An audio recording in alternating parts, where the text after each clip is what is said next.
So why don't we start off by introducing ourselves? So I'm Aplox, Alex. Hello, I'm assistant coach at HSL. Josh, why don't you give us your spiel? Tell me who you are. Hello, I'm the general manager of HSL since almost got a half year, and with HSL since 2018. So yeah, Nice. a little bit in the scene. Okay, cool. So we've kind of got the topics already on. We basically put together like a list of things that we thought the people would be interested in. But obviously we're more than happy. So if anyone has any questions, like, just stop us. Thank you for the follow. I don't have my follower notifications show up on this. Wrecked. Sorry. I'm sorry. I can add that actually. I think. Is it? Yeah, it should be showing. Maybe it's Sure. Sorry. You sure? Am I sure what? Can do that? Am I sure that I can put? Yeah. I had my follow notifications on the other thing. Maybe it just doesn't show up on this scene. Doesn't matter. I apologize in advance. Yeah. So we basically just have a list of things that we thought people would be interested in. But just if anyone has any questions, we'll probably answer them immediately because this isn't supposed to be anything that's that structured. So we'll just kind of like move through the topics, I guess. And if anyone wants maybe you want to do an everyone in your Discord, like a real one, instead of an everyone stream notification. Yeah, okay. Yeah, let's go for it. Big ping. Let's spam. We're gonna ping everyone. The 3 people in my Discord. No, it's like 150 or so already, man. 190. Holy shit. Yeah, okay. Because I'm nice like Hello, that. Mr. Dollar. Dollar, welcome. Hello. How you doing, man? I can't imagine you're gonna have any questions. Yeah. So basically, we'll move through the topics. If you have a question that's related to the topic that we're talking about, it's probably preferable to do it then. And then I guess as we get towards the end, we'll probably just talk about, I don't know, whatever people are asking about. It's supposed to be pretty relaxed, you know. We didn't really want to structure it that much. There really hasn't been that much production effort that has gone into doing this. So, other than Josh making this really nice screen, which I imagine took you way too long, Josh. 20 minutes or so. Yeah, I certainly couldn't do this in 20 minutes. So I guess we could just start with the first topic. So, Questions are already coming in. oh really? How do I get good? Oh, From thanks. Mr. Funny Hunter. And how do you get signed to OWL? Unfortunately, I can't answer either of those things because I'm bad and I'm not signed to OWL. So I can't answer either of those things, unfortunately. Yeah. So the first thing that we kind of wanted to touch on was, I guess, the difference between tier 3 and tier 2 in terms of... So we're very much coming at this from like a coaching and or managing perspective, like a staff perspective, rather than, oh, I'm a player, what difference do I... what's the difference for a player, basically? Because I'd like to think that kind of thing's been done. Maybe it hasn't. But anyway... thank you for the follows, Mayo and Drunken Pony. So when we start with your perspective, Josh, or I can go ahead first, I don't mind. What would you say as a manager? Yeah. What's the difference between tier 3 and tier 2? Oh, and Dollar. Not that much, And to Funny be Hunter honest. and Cage, all the follows. I think a lot of people think once you're in tier 2, the stuff is getting better and it's like the promised land. But in reality, it's the same thing. You have like a different kind of environment with the Blizzard admins that are helping you in contenders. You have the advantage to know, or you knew last season, what the map pool is on a weekly. You have like a shorter list of opponents to scrim. Yeah, overall it's like it's easier to be in tier 2 than being in tier 3. Tier 3 has like so much more, what's it called? Uncertainties about what you're gonna do, but tier 2 it's more chill. I mean, everyone that is in tier 3 for a long time can be easily tier 2. Just luck. Being on the right team or knowing the right people, Nepotism. in my opinion. It really is. It really is. It really is nepotism. We don't have the what's it called? We're not coaches that can showcase our work that frequently, that good.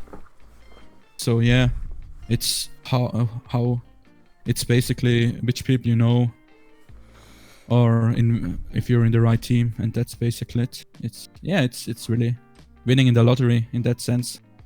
I think it's interesting as well, you say about it being easier in Tier 2, because it's so much, people like in OD, they can come up with some meme strat, and you will have never played this team, and you will have had, there's no way you could have prepared for it, right? Because it's completely like left field, whereas in Contenders, you kind of know what everyone's playing, right? Everyone sticks to the same structure. People don't go outside the box in the same kind of way, you know? You know what I mean? Yeah, but you still expect them to know what to do because yeah, of course. It's Tier 2. Yeah, CV was kind of the team that people thought about. Hey, they're coming with this new weird composition, and then they slaughtered their way through Contenders. Yeah, that's true. All people expected CB would lose to every Contenders team. And I pretty much assume, same as HSL, everyone was really comfortable beating them. But then at the end, who beat them? It was once Gigante and twice HSL in the regular season and playoffs. No team really took the time or effort to really come up with strategy. They just one-tricked goats. And that showed, to me at least, the coaches or players in general can step up, even in Tier 2. Yeah, absolutely. I don't think we really want to hop on this point. It's supposed to be a kind of quick one, right? Because the answer is there isn't really any difference. Everything's the same. People just kind of know what they're doing. You end up with, a group of people that already know what they're doing in one place, rather than you have half a team of people that know what they're doing. Top of the top. That's the thing. In Tier 3, you have like such a bright spectrum of players, and in Tier 2, you're picking the best player that you think are currently the best in their position from Tier 3. And that's it. And then you expect them to be more professional, of course, than the average Tier 3 guy. Otherwise, GG's go next. Yeah, I think professionalism is a big thing, right? Attitude. Yeah. Attitude more than anything else, right? Coming in, putting effort, I guess, right? Like people that really want to make it, giving 100%. And as well, like the structure, like you say, with the coaching, which I guess is kind of the next point that we're going to talk about. And yeah, Spilo, I hope it is. It should be saved automatically on Twitch, so I'm not going to delete it or anything. It should all be there. Yeah, it should be saved to the channel. I don't delete my VODs. What makes a professional attitude? Thinking long term, not short term, I think is one of the things that I really value in terms of professionalism, right? Like, oh yeah, we're losing this scrim, I'm just going to tilt off the face of the planet, right? But you can't think like that. You've got to think weeks, if not months in time. So you've got to be really goal orientated in that sense, right? Like, if you're losing, you need to understand why and how you're going to get to the next stage and not really worry about the losing in that instance, right? Especially right now where no one really knows what's going on with the meta necessarily. No one can say 100% that this is exactly what everyone's going to play, right? Yeah. So you have to look past we're getting hard rolled because they're playing something that we've got no clue how to deal with. And think, okay, well, we're going to have to prepare for this in the future. How can I get more scrim bucks? You need the Gucci belt, brute. Yeah, the Gucci belt. Definitely. Gucci belts only. Yeah, but having a goal in mind, what do you want to reach, in what time frame, like being realistic with yourself, it's really, really important. You can't be a week or two in a let's say in a decent Tier 3 team and then expect to be contenders by the end of the OD. That's not how it works, sadly. You have to be realistic about yourself and really be reflective towards yourself and your abilities as a teammate, as a player, as a human being, and as a coachee, I would even say. If you don't know for yourself what really do you need to change to make it work, then you should maybe start with doing that first. Like knowing what heroes you can play good, what you need to work on in terms of macro, micro. Is your communication good enough? What are the people doing on a higher level that I am not doing? how can I change that I'm doing what they're doing. And yeah, start every day new and be a little bit better than yesterday. I think that's a good way to think. Be better than yesterday, always. Just life in general, in fact. Not just Overwatch. Yeah, even when you lose, you don't care. It's GG, go next. Well, watch back, watch what you did wrong, learn from that. It just means you're going to be that little bit better the next day, right? Yeah. In fact, you're going to be even better than if you won the day before, because you probably didn't learn that much from winning. If you lose, you're going to be even better. And do you have the chat open, by the way, Josh? Yeah, I have it. And even in tier 3, like it's not a stolen glass. Now with the teams losing, you have these 6 and 2 teams. And next week probably you have some 6 and 4 teams, some 7 and 3 teams. It's important to stick together to make it still work, with that synergy, because that's also part of the long term. Stick with the group of people that you started the journey with. Don't put a looking for team post out there, hopping to the next team and hope it's getting better, because it gets not better. People will notice that you're a team hopper. Welcome, Love Monkey. Just stick with the people that you're with. It's really important in my opinion. Yeah. Even if you're not that great. I don't think the thing is, it's not about the performance at any one given time, right? It's about the gradient of performance, right? How does your performance increase over time? Because you could start with a way worse team that by the next OD would be way, way better than any other team, simply because they're improving, right? If you can work together and build that synergy, I mean, you can see it in, not just Overwatch, but any other esports where teams have stuck together through thick and thin, and they've made it work because they've got better. They've built that synergy, and it's always easier to do that with people that you know really well, right? Rather than just hopping from one team to the next. It really is, yeah. It's always easier if you stay together, because people can always get better. You just got to get the right coaching staff, I guess, which is maybe not as easy as it sounds. Yeah, that's probably the difficulty, really. It's easier said than done. Yeah, okay. Should we... I guess we'll just keep on following the list, right? So the second that we put on there was building an environment and team structure. So I guess, so there's kind of two things here, right? Where we can mean like building the right environment, so staff that facilitate the growth of players, and structure like hierarchy and how do we interact with each other. Oh yeah, sorry, Mark. Is there a time where that's really relevant? Did you see the question, Josh? Or I'll read it out to you. What are your opinions on brand new orgs entering contenders, picking up an existing team? Is it worth the investment? I think the straight answer is probably no. At the current state of contenders, no. You're wasting your hard-earned money, or you're wasting someone else's hard-earned money. Getting into contenders now, nope. It's not an investment. Rather do yourself a favor and do a nice vacation instead of investing into contenders.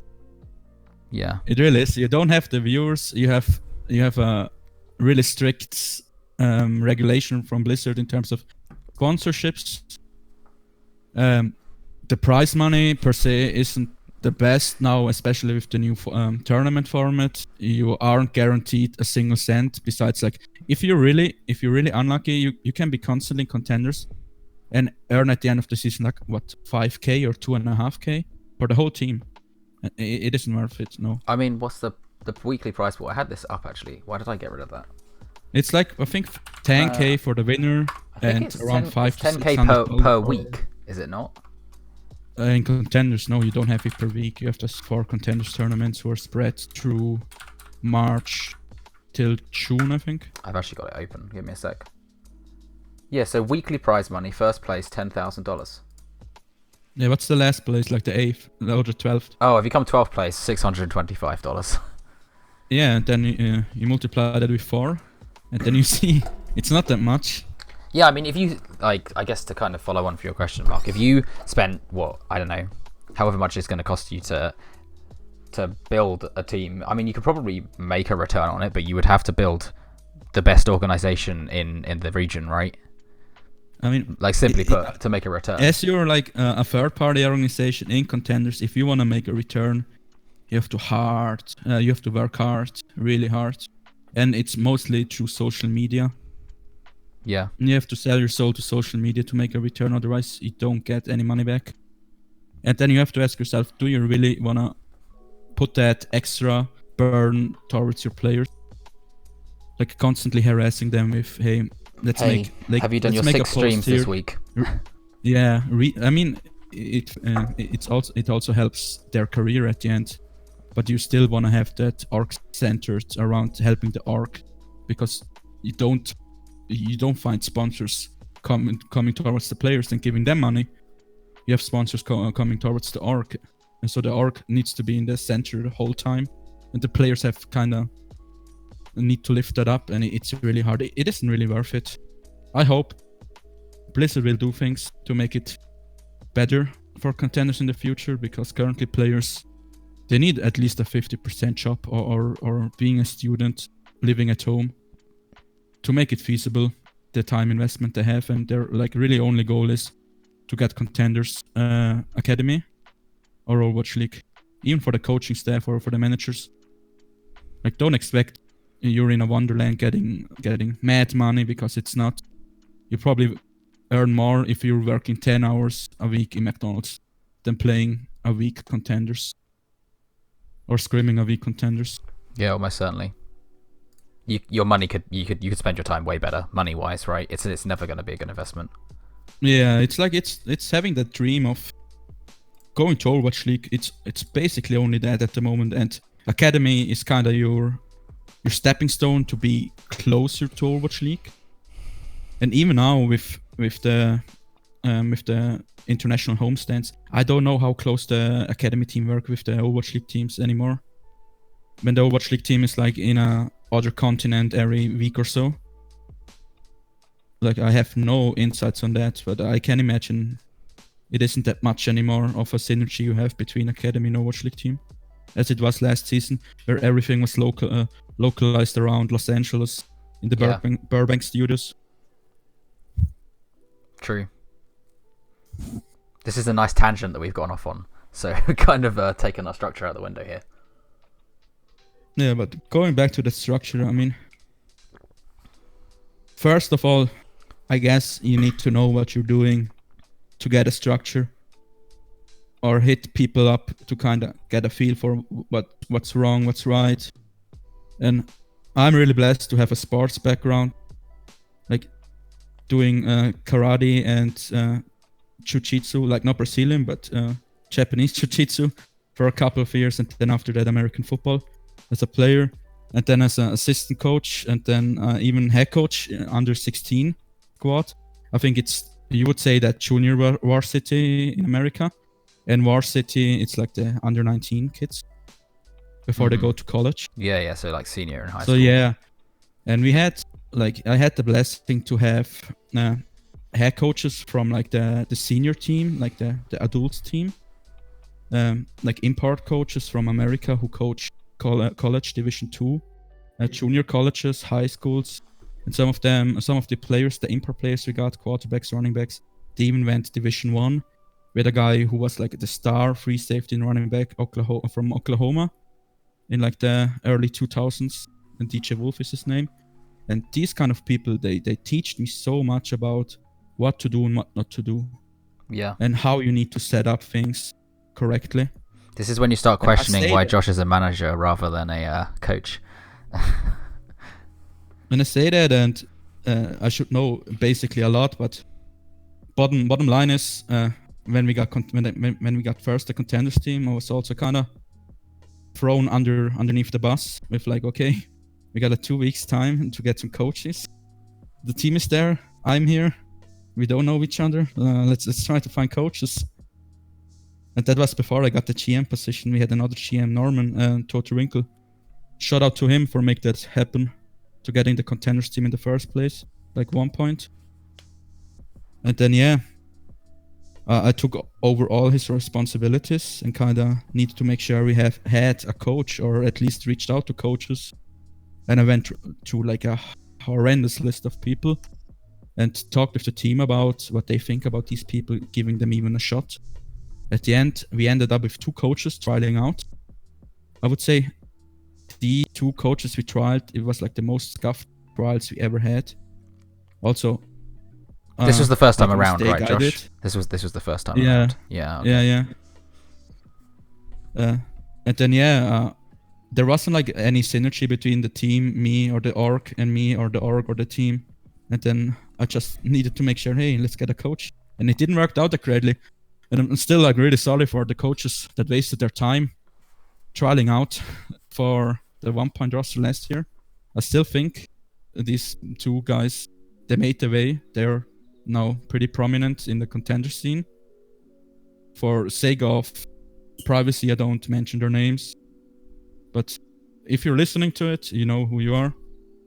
And yeah, I learned a lot from that, kind of only like trialing these two coaches and what to do and what not to do. Like even if I should have known what to do, I didn't do it perfectly. And you learn from these kind of mistakes. Because no one is perfect, and you do mistakes on a daily. And you just try as the same as the players, doing it better the next day and learning from it and thinking and reflecting on it. What can I do differently? What can I do better? Yeah. Like for yourself and for the people you work around with. So kind of, I guess, following on from your point, what have you learned about choosing, in particular, like choosing a head coach? How do you go about choosing a good head coach? I know Love Monkey's in here, but we can go ahead with that anyway. At least for me, and other managers and other coaches have 100% different opinions about that. Yeah, from your opinion, right? I mean, this is exactly what this is, right? And I think going out to like anyone who's listening, all of this stuff is completely subjective. Everyone does things their own way. Like, for instance, if I'm a head coach, then I want to be like really alpha, Like I want to tell people what to do, and they do what you say, right? You're the leader of the army. You're in charge. You're the general. But if you're an assistant coach, the role isn't the same, and I don't approach it in the same way that I do a head coach role, right? Yeah, like for me, at least a head coach, it needs to be more of a leader than like being the five head in your team when it comes down to strategy. Yeah. Or knowledge in general. He has to have the leadership quality. No, you stay, Love Monkey. That's really rare, and I think that's a really rare thing to have in contenders. Not in contenders. I mean in Overwatch channel besides Overwatch League, because I don't know how many leaders there are. But yeah, having a leader who knows what they do to put the stuff together, the staff and the players, it's really, really important. Yeah, it's interesting, I think, because, I mean, my perspective on it's certainly changed as well, where it's almost like it's almost a managerial role, right? Like, you don't, it's great if you can do the coaching stuff too, but ultimately it's about you getting the best out of everyone so they can, to facilitate an environment and a structure that makes people better, right? Rather than you're the one telling people how to improve, right? It's the same. It's the same in traditional sports. If you look at soccer, basketball, American football, baseball, your head coach, it's the guy. If something doesn't go well, he's responsible for that. Yeah. So he needs to know every single aspect of the team, from the staff and the organization. Because if shit hits the fan, he's also the first to blame. Yeah. It really is that way. So having a guy in charge who knows what he's doing, or to set like a path for the players and the staff to follow, what our goals are, it's really important. And as I said, he doesn't need to be the biggest brain about Overwatch, because that's why you have your assistant staff coaches there. They can focus more on the macro, on the micro, on what to do and what not to do in terms of in the game itself. They there to solve these problems for you, but you need to make sure every single piece is working together. It's like a clock, basically. You have like so many little pieces, and at the end of the day, you want the clock to work. And then you have this kind of people, and if everything works out, the clock is working. It tic-tacs. Yeah, I mean, there's so many analogies, right? Like the head coach is the driver of the car. The car is still made up of many different components that make the car function as a car, right? The engine, the wheels, the chassis, all of those parts have to come together to make a car function as a car. But someone has to drive that car. That's why a head coach, it should be also, a head coach should also be a person who's really like outgoing, who doesn't fear to speak to people. Thank you for the follow, Alan. Who doesn't fear to be also sometimes a little bit louder. Like giving the straight facts towards the players if something doesn't work that well. it has to be someone who you can respect, who you can build trust with.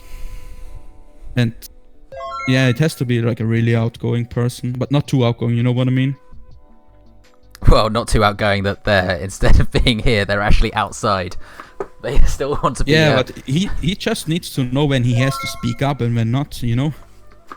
It's hard to describe. Oh, you mean someone that will just talk over people and say nonsense that's not useful?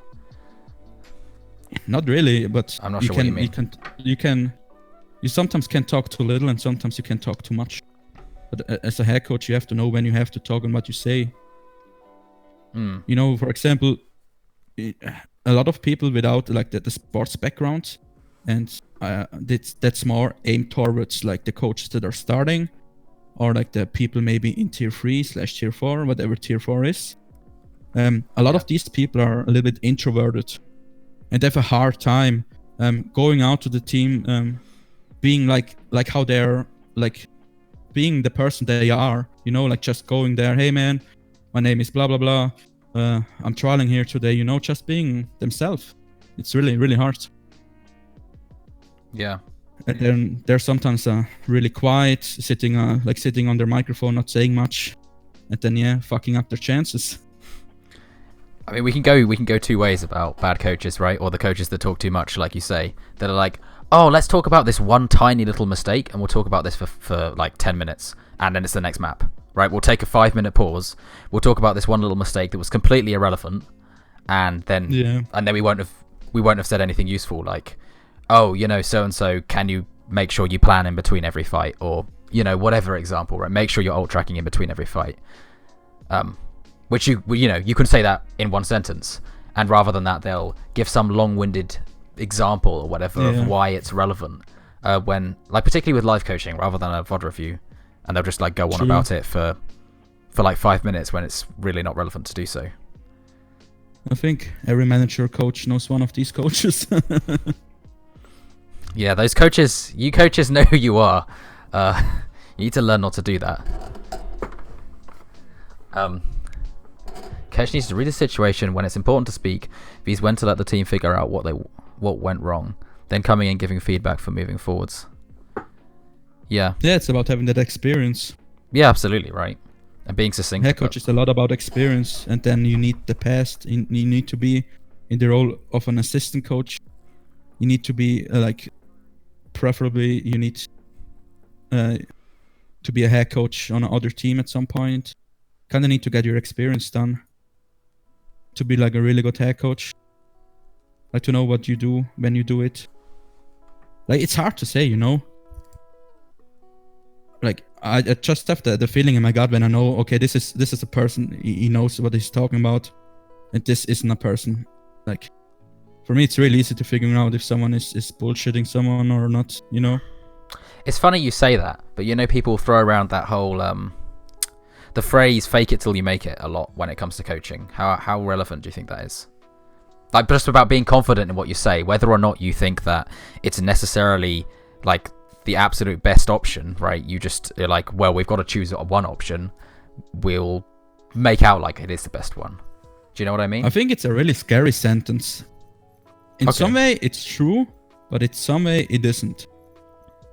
Because you go out there, you really take that to your heart and fake it till I make it, and then you're overconfident in your abilities, and then you go out to a certain team in a tryout, let's say, and then you talk about stuff that isn't true at all. Yeah. So you have to be careful about it, you know, being overconfident and fake it till you make it. At the end of the day, you need to know what you're doing, and I think, be honest.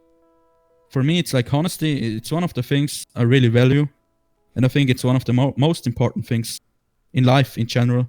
Be honest. Tell the team, hey man, I have this and this experience.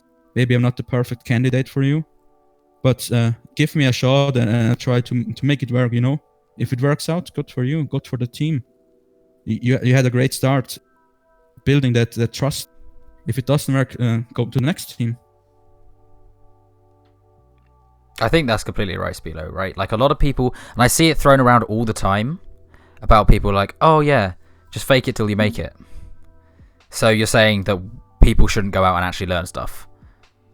That's Yeah, I essentially think what that one sentence is coach- almost saying that, right? It's saying, well, just bullshit it. But that's not true. You got to Yeah. put fucking work in. You know, like, You it need to know takes what you're time and talking work. about. I Yeah. mean, who was the name of that famous coach who said that like a lot? I think it was Isaiah Stux. And I totally honestly don't disagree know. with what he said there.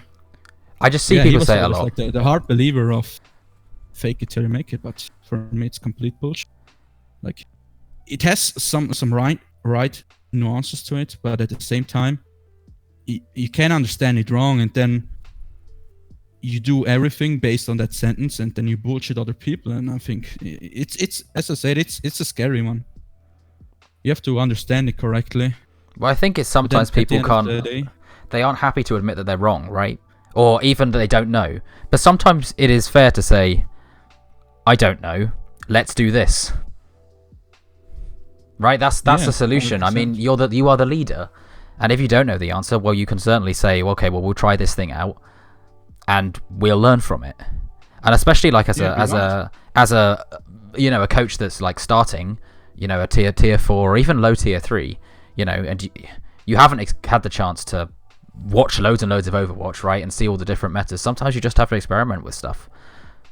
I mean, a whole lost scrim is fine, right? You can lose a whole scrim just experimenting. And like, especially like right now, again, this is like such an important point. Don't be afraid to lose. Try the wacky shit because you've got time to do it. See what works, see what doesn't. Because that's the only way you're going to learn, right? Yeah. 100%. You're only going to learn by experience, and experience comes with failure. Simple Like as the that. mindset you're going into a scrim should be totally different than the mindset you have when it's time to perform on game day. You're there to learn, you're there to make mistakes, and then you're learning from these mistakes. You're there to try out this wacky comms. Yeah. Or try out this hero that you think it can work, but maybe it doesn't. Just try it out, you know? Josh is used to failure. You got hard flamed there, Josh. From Mega Mulani. Hi, Mr. Mega. I think everyone's used to failure, really. You don't become successful without failure first, without a lot of failure first. It's Yeah. simple as It that. boils down to experience again. Yeah, right, exactly. And a lot of experience is making wrong moves. Yep. Learning from it. It's like when you were a kid, when your mom told you, "Hey, don't touch this. It's hot," and you touched it. Yeah. You know? Yeah. It's I know. basically that. I know exactly what you mean. Okay. That's interesting, because we flowed quite nicely into that philosophies and beliefs section, which I think was kind of what we were talking about there. Do you have any other philosophies that you want to share with all these lovely people? Or beliefs? I don't know, give us some for cliche me, statement if you want. Nah, for me, be honest, be transparent, say what you have to say, and if you do that on a daily, and you can also expect that from your staff and from your coaches, but you as a player also have to be really transparent and open. If someone comes around with an offer for whatever team, let's say, tell that your staff. It's smart and fair because they invested the time into you, and you invested the time into that team. So at the end of the day, it makes everyone's life easier because trust me, at some point everything comes out. Yeah. So that's an advice in general, like even for life. Don't bullshit around. Be honest. Be transparent. I mean, if you're Build not the scared of trust. saying the wrong thing, then Yeah. you just say it, right? Like, it's fine. Say, I'm not sure, but this is my answer, or whatever, right? I like that point that Spilo made as well. The hardest thing about being a coach is forcing the self-awareness and self-criticism to actively learn through your trial and error. You won't get feedback like players, which is absolutely true. And I think why, so this was kind of the point that I wanted to make, is you have to watch a lot. And you have to talk to as many people as you can. Just go out and talk to anyone. Watch whatever you like. Podcasts like this, I'm sure there's other people that are doing similar things where people share their philosophies and beliefs, you know, because there's so many different approaches that you just have to kind of expose yourself to everything and feed that back into, you know, your self-development. And I guess it's try and in some way compare that to what you do. Because you don't get the feedback, right? Your feedback is your results, I guess. How successful your team is, right? Whether they win or lose. Yeah. That's the only kind of feedback you get as a coach. Really? I mean, what I did, for example, the last OD team we had from HSL with Hardy, Hybrid, and all these players that are now in Contenders. I went to them like on a bi-weekly base and asked them about the staff, how they feel about the coaching they're getting, if it's useful towards them, if they have like some concerns, stuff like that. And then after I gathered all of the 6 people's answers, I kind of went through the data, and then I talked with the staff, and then I told them, hey man, we have a guy here. Like, of course, I didn't told the coaches the names out of privacy reasons, but I told them, hey, the players, or one specific player feels he doesn't get that much love from the coaches. Yeah. Or maybe sometimes in WOD reviews, the explanation takes too long, stuff like that. But it helps you. Yeah, absolutely. And that's also, when a player comes to me and says, hey man, I want to have more one-on-ones, then I'm telling him straight right away. I'm not the person who you need to tell that your coach, because if you want something, then you can ask. But stuff like, it takes too long in WOD reviews to go over certain things. It's like, I think, a good point for also the coaches to work on that habit, and then maybe watch the WOD reviews back that they did, and then they kind of see, oh, he's actually right. I do that a lot. I could break it down in like 2 or 3 sentences instead of talking 5 pages long about one little thing. But it's a way to creating team philosophy. Always have one-on-ones with a player and build up something strong. Yeah, I mean, like personal, close relationships are way more important, right? Talking one-on-one with a player is completely different to talking in a macro VOD. I also agree with you, Spillo. Players don't know the answer to everything, but at least it's something a little bit that can point you into the right direction, if that makes sense. I think that's at why the end of the day, sorry, you go ahead. You as a coach, you have a hard time to figuring out if you're doing stuff correctly or not. And that probably boils also down to experience and self-reflection. And talking, as Aplox said, to other colleagues in that field, or even going back to like the traditional sports, seeing how other people are doing things. Maybe you can learn something from that. For example, one of my like idols from American football, it's Bear Bryant and Bill Belichick. Because for me, these 2 guys, they figured out how to build a structure, how to make a team winning. And maybe go back to traditional sports if that. I think it could definitely help you out. Or even like soccer coaches, like prominent people. I think they have a lot of valuable things to say. I think, and this is something that's really missing in the scene, is like real collaboration between coaches with experience and coaches with less experience, right? It's definitely something that there's a gap for, right? There's lots of coaching players, or even players coaching other players, right? But why is there no coaches coaching coaches? Or even not coaching, right? It's not necessarily in the same way, but sharing ideas, going in, watching another person's VOD review and saying, oh, I like how you did this point. I don't like so much how you did this other point, right? We should definitely, between all of us, right, be doing that more frequently. Because everyone can learn from everyone. It's as simple as that. Even someone who's got way less experience than you, they'll say one sentence and you'll be like, oh yeah, I learned something from that one thing. Or at least, or maybe learn something that you're like, okay, I really don't want to do that. Whether it's positive or negative, right? You're likely to learn something. Like even creating, when you're being blessed with a staff that have like 2 to 3 coaches, like we are at HSL in both teams. Yeah. You can have the kind of discussions. And you also can get feedback from your other coaches, and that's really important. I do that also with the main team and the academy team. If I see something that I don't like, I tell you guys, as you know. I know. I know firsthand. Straight up. Josh is a straight man. And this is something you should... Oh, that came out wrong. Josh is going to tell you precisely what he wants from you straight to your face. And there will be no fucking around, right? It'll be instantly... No this is what I want, right? It'll just be... You said that thing like 6 times. Why? Like, that wasn't helpful. That kind of thing. That was a bad example, but... And I think that's something that a lot of managers can learn from, right? If you're a manager that's ultimately like a general manager, right, that's actually looking after the staff and the players, no bullshitting around. I mean, like you say, honesty is definitely something that you have in Reams. Yeah, we're here at the end. We're here to get better. Yeah, as an individual and as a team. And there's a lot of times where the naked truth is the best, at least for me. And everyone who's working with me knows that. I don't bullshit around and say how it is, because I think the truth, it's always the best. You save yourself time.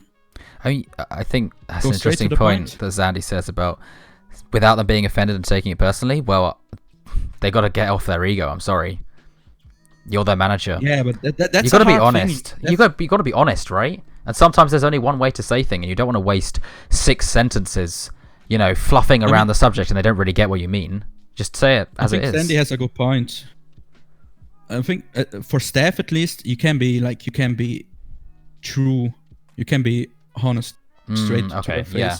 But for the players, you have to be cautious how you deliver the information to a player, and that comes basically down to their personality they have. Because some players really prefer to be straight, like I am, like say it straight how it is. And some players you have to use other words, be more careful what you say to get to the same end result as a player who takes it straight. Yeah. Maybe it takes a longer explanation about a certain topic, but at the end of the day, you also come to the same result. Well, you should. So yeah. Yeah, you're not wrong there, Dollar. Dollar is also right. Some players have too much of an ego. But it is important as well. Actually, ego also comes with confidence, and that often, in some way, correlates with playmaking ability in game, right? Which is kind of unfortunate, but it's a human trait, right? If you're confident in yourself, you're much more likely to go for plays, and you're therefore also much more likely to have an ego. Anything else? Philosophies and beliefs? I like Love Monkey. I completely agree with you that it's how do you find the time to give back? I mean, I've been very fortunate to find time like the last 3 weekends to just like sit down, do shit like this, do a fodder review or two at the weekend, which is nice. Yeah, it's our precious off day. Yeah, exactly. But you only get so many of them, and people do need downtime. But it would be really nice to find time to like sit down with other coaches and do that kind of thing. Yeah. I'm gonna fill up my glass, Josh. So you're gonna have to you just like monologue for 60 seconds. Yeah. And that'll be great. If the chat has a question towards philosophy and beliefs, then yeah, shoot it. Or like working together with other coaches. I think it's an important topic for me at least. I'm 6 foot, like 1.81 m.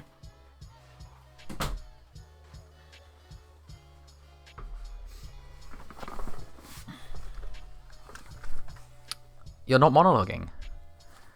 I just asked answered the question how tall I am. Oh, how tall are you? Yes, you're quite tall, What right? did I have for dinner? What did you have for dinner? I had a steak, mashed potatoes. How do you salad. set beliefs? What's that? What does that mean, Love Monkey? How do you set beliefs? That's a very broad question. Isn't that setting goals, basically?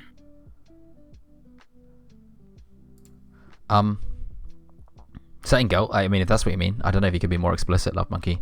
Otherwise, I was kind of going to move on to the next point about time management because we kind of just touched on it already. How do I set beliefs in my eyes? I'm still not sure I know exactly what you mean by beliefs. Because I think beliefs is something that you kind of intrinsically have. At least by my definition, they're kind of an intrinsic property of a person. Like, I don't know, you believe you should be honest.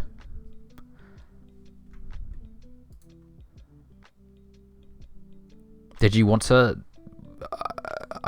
we can elaborate if you can be more specific, Love Monkey. Sorry, I don't think I entirely understand what you mean. Unless you have some idea, Josh. How do you set beliefs in your eyes? You there, Josh? It's a weird question for me. Yeah, it is a weird question. Yeah. Exactly. I'm not sure I entirely understand what you mean. Otherwise, well, we can come back to it anyway. Yeah. Are your beliefs goals or something? No, I mean, not for me. I guess beliefs are kind of goals, but they're more intrinsic, right? Like, I believe in being honest. I believe in working hard working hard gets results, not talent. That kind of thing. True. That's what I would mean by beliefs. Dollar. One thing I see different from tier 3 player and tier 2 player is that tier 2 are confident, but tier 3 are either not confident or overconfident. Fair point. So how do you manage your time, Josh? What's your day like for Josh? How does Josh spend a day? How does he spend his time? How does he manage? Fortunate enough this year to have only school in the mornings and afternoon. Pretty much free. So majority of my time, at least the afternoon or the early evening, goes into Overwatch. Oh shit, Love Monkey. Do I have a delay? I actually turned one on earlier, so I'm a twat. So we actually have a 60-second delay because I'm an idiot. No, for real? Yeah, for real. Wait, can't you take delays off halfway through? You can just like... No, I think we don't have too much of a delay. It's only 60 seconds. Because the questions, I get questions really straight away. Like, oh, no, there is no delay. No, it's just your VPN's really slow, I think, Love Monkey. Okay. Because everyone else's ones Yeah. I've replied to pretty much instantaneously. No, I didn't actually enable the delay. But for time management, I think I'm more fortunate enough, at least this semester, because of the bachelor thesis and stuff like that, to have more time, because the topics are really easy for me. But let's talk about a person having a 9 to 5 job. Yeah, full-time They're job. going straight into scrims from 6 to 10 or 6 to 11. It's a fucking struggle. There is no delay, by the way. It's hard I'm to absolutely do. certain. And every single person that is doing that, hats off to you. Like to all the coaches, managers, players. It's a real time investment. You sacrifice a lot for that. Like All your free time, right, becomes Overwatch. Yeah, like your social life, like all your friends, your doing their relationships, things. all your relationships in general are gonna suffer, all right? relationships. You're living like in this closed ecosystem that's called Overwatch, in my opinion. Yeah, It's really hard. Can relate. 9 to 7, then coaching, then prep. Yeah, I'll be honest, Love Monkey. I don't know. I don't understand how you do that, because I feel like I have very little time, and I don't work anywhere near as hard as you do. I think the time management also comes down again to setting the goals, right? You want to achieve a goal, whatever it's Contenders or Overwatch League, you have to sacrifice something for that. It's in real sports the same, or if you pursue a career in your job, if you want to go to the next level, you have to do more than the average guy. It's simple as that. I mean, if you want to be the best, you have to work like you are the best, right? You have to do more than everyone. And that goes for players as well. Like, most importantly, actually. That tier 3 player mindset, oh, we're going to scrim 2 hours a day. It's not going to happen, right? You've got to work harder. We've got to work harder than everyone else if you want to be better than them. Yeah, because there's always this one team who does a little bit more than you, and it shows at game day. Exactly, yeah. I think there was a way that someone actually worded that question about managing time. Oh, and what's the kind of time commitment for a tier 2 team? So how many hours a day do you spend doing stuff? Josh, what would you say for the team? So obviously 4 hours of scrims. How much time do you spend outside that doing stuff for the team? Well, I have the org also to do stuff. Yeah, well, exactly. I mean, it's like a genuine question. Yeah, I'm kind of cursed to also help a lot of the social media. Yep. Like, cursed. I know how to do it. Sometimes I like to do it, sometimes I'm not. But it's part of my job description. And I just take it and do it as good as I can. And sometimes, it really pisses me off. But that's the price you pay. It's the same as real work. You go there sometimes, you're really happy about the work you have. And then other days, you have to do a shitty job. And you still have to do it. Yeah. It's also sacrificing time. Because you do it for a greater good. You believe into making it to the next level. That someone, like, say... Someone notices what you're doing. Yeah, exactly. And besides the social media part, like, coming up, like, for me, it's the hardest to come up with ideas constantly. like streaming all the seeding matches. It was pretty much a YOLO project with our team manager Mustard together, figuring out if the teams can do that, if we are allowed to do all the overlays, and then at the end even getting casters. Same with the academy team, trying to broadcast their games with people that are sacrificing their time to broadcast these games. It's like a lot. It's not that structured as I would like it to have, but I try the best to put out content as good as I can. And then there's also the hunt for money. I can't talk too much about that, sadly. But yeah, you want to make sure players also at least get something in return for being in Contenders. And I can't, and I don't want to talk too much about it because, as you guys might know, the current situation in Contenders isn't the brightest. Far from ideal. Esports. Yeah, other esports in tier 2, is it League of Legends, Counter-Strike? Well, of course, you have to take into account their scene is longer there. But at the end of the day, you still you want the best for your players, and for having them the best environment. Money is also a part, if you want to talk about it or not. It's because, you're putting yourself into a risk if not having money.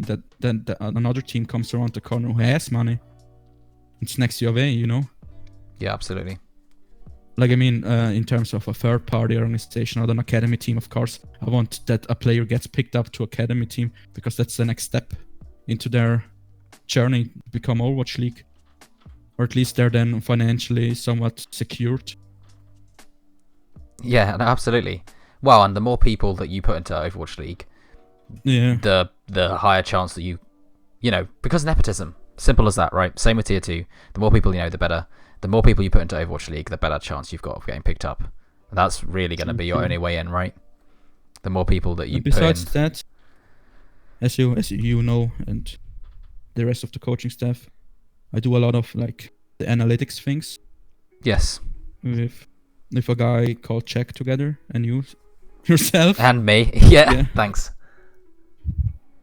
And Odd. And Ord, yeah, absolutely. From NA, yeah. Shout out to Ord if you're in the chat. I don't think so, but shout out to Ord. Yeah, he helped us a big time. Being a big lad. To get our analytics game to the next level. Absolutely. I'm being that cocky, and I say when it comes down to data analytics, besides academy team, I would say we have the best stuff. Yeah, we have the best stuff. What are the average salaries for non-academy players? If you can ask, what's the range? I can be honest about that, and I think no one would have a problem with that. Yeah, what's the range? Just give us a range. I would say from 0 to maybe 300 to 400, max 500 euros a month. And that's me just guessing, with knowing the other organizations. Yeah. But yeah, not that much. It's not enough. Certainly nothing you can live on, right? I mean, that's like 6,000 in a year. If you were working full time, and obviously there's a huge amount of off season. Maybe you can survive with that 500 euros in Greek or Bulgaria or something like that. Yes. But if you're living in a Western European country, it's pocket money, nothing else. Yeah. Okay. The next thing we have. Or yeah, maybe Poland. That's nice. Probably true though. So what about staff and player recruitment? That's the next thing we have written down. We talked a little bit about recruiting a head coach, right, earlier on. For assistant coaches, I think, for me, it really depends on the person itself. Someone that can work with the head coach, right? I think that dynamic's really important. How he ticks as a person, what his expertise is in the game. If it's like a micro guy, a macro guy, or like a data analyst or an analyst in general. Or all of them.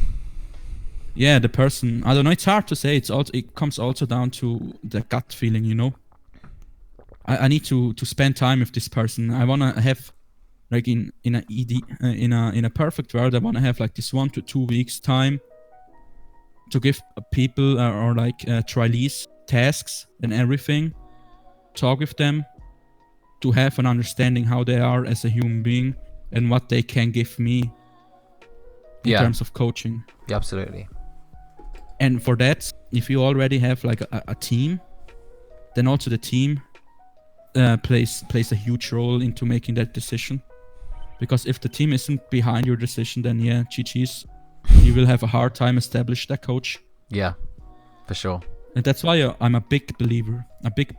When you're doing a team from scratch, get your staff first. You will have such a more easier time making sure the players respects the coaches, because the coach was there before the player. So the player directly knows what they're getting into it in terms of coaching. They can make their own mind up if that's something they would like to have or not. If you're building a team from scratch, what are some extra perks a team can offer other than money to attract better players? Good coaching, connections. I think those are two pretty substantial things. Help with social media stuff is stuff that a lot of people are doing, right? If you're building a team from scratch, what are some extra perks a team can offer? I would say, your coaching staff. I think that's something really undervalued. I mean, good coaching staff, right? Like legitimately Yeah. good coaching staff. If you have a good coaching staff, you can make a really good player out of a mediocre one. I think that's one of the perks that really hits. Like having the coaches having the time and effort and their expertise to help you getting to the level you want to be, or even better than your counterparts from other teams. Something really, really important. But that's something you see only the names, you don't even know who these people are. And then when the player is trialing for your team, the coaches have to show that, they have to present themselves. Make sure the players understand how the coach is working. That's really important. Like, it's also being confident again, and a little bit of self-marketing even for a coach. Yeah, definitely. And other perks, I would say, having an experienced team in terms of like even players, coaches, managers. It's a big perk in my opinion. I mean, something like, so going back to like when I said about connections, like the fact that, for instance, like HSL Academy and HSL main team, for me, like if I was a player, I would see that as a big advantage. Would you say that that's something that's impactful as a player, or should be, or as staff even as well? To be completely honest, having come from the academy team, I think it's a big deal. Staff values that more than players, in my opinion. Players in tier 3, they look at other players you have in your team, because there's this mentality of, okay, I don't know this guy, so he has to be trash. And I experienced that since like 2 years in tier 3, still to this day. Like, or if you have bad rank experience with a player. He's trash. Yeah. Like, he lost us this one game by making this one mistake. Yeah. A player in ranked and a player in a team environment. As you probably all had that one player who caused a little bit of drama outside of scrims and outside of games. And yeah, like you have already, you labeled him down as a toxic guy or as a bad player in general, It's really hard. That's why I think staff values the brand or like the environment a little bit more than players, because they're looking for something like that to have like the stability and the safety net that things need works that you don't have in a OD project. I mean, best case, there was this team. I don't name drop, but there was this team in tier 3 a couple months ago. They lost one single player. The whole team crashed, collapsed. Everyone was going LFT. We at the HSL Academy team, we lost 3 players to Angry Titans to their Contenders team. We still kept going. It was, I'm telling you right now, it was shout out to you and to Coffeeman, the head coach now, and to Jeff for making this work. But we lost 3 players, and which team would have gone still with losing 3 players, like 50% of their roster? It comes down to a daily to explain to them, to believe in this greater good, that you as a team are better. Like, you have your own cards in your hand instead of going LFT and joining a random project again. You still have the coaches, you still have 50% of your roster. So make something out of it, fight for it, That's the stability I'm talking about, that maybe HSL or other teams that are long time in the scene can give you, that are a random project. made out of couple players and a manager can't give you. And I'm really proud of that the coaches, myself, and the players, that we achieved that over that long period of time since I joined HSL. Something it just came to mind when we're talking about recruitment. I think that people should absolutely be willing to go out and contact people, right? Like, I think, because, so for instance, like with the HSL Academy, when you were trialing for the coaches, I mean, how it was weeks after you'd said about it that I contacted you, right? And said, oh yeah, can I trial? And I think it's well worth people like being able to put their their best foot forwards and say, put their name out there, say, oh yo, if you're looking for players, if you're looking for coaches, I'd be really privileged to trial for you. Yeah. I mean, in your case, you trialed really late. You were like the last guy who joined. And that kind of gives also some sort of pressure towards the other candidates. I guess it should be if they're getting a new guy in. Okay, let's try to make shit work, It's also maybe a wake-up call for them, because I took a really long time for trialing coaches, making sure they're worth it to invest my time into it. And yeah, it's a thing. If coaches, I mean, building a good team in general, it takes time. You can have your coaches together in your team in general, but that still doesn't mean you're good at all.